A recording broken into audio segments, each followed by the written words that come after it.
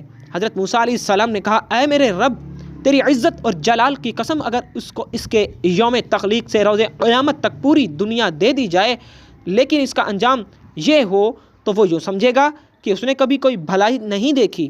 حضرت عامر رضی اللہ تعالیٰ عنہ بیان کرتے ہیں کہ رسول اللہ صلی اللہ علیہ وسلم نے فرمایا، امراض اور ان کے ثواب کا ذکر کیا تو فرمایا، جب مومن کو کوئی بیماری لاحق ہوتی ہے اور پھر اللہ تعالیٰ اسے عافیت و صحت عطا فرما دیتا ہے تو وہ موت سابقہ گناہوں کا کفارہ ہے اور مستقبل کے بارے میں وعظ و نصیحت بن جاتی ہے۔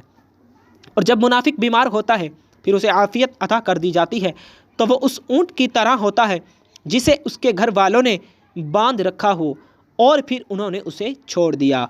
اسے پتہ نہیں ہوتا کہ انہوں نے اسے کیوں باندھا تھا اور کیوں چھوڑا تھا۔ کسی شخص نے عرض کیا، اللہ کے رسول صلی اللہ علیہ وسلم، بیماریاں کیا ہوتی ہیں؟ اللہ کی قسم، میں تو کبھی بیمار نہیں ہوا۔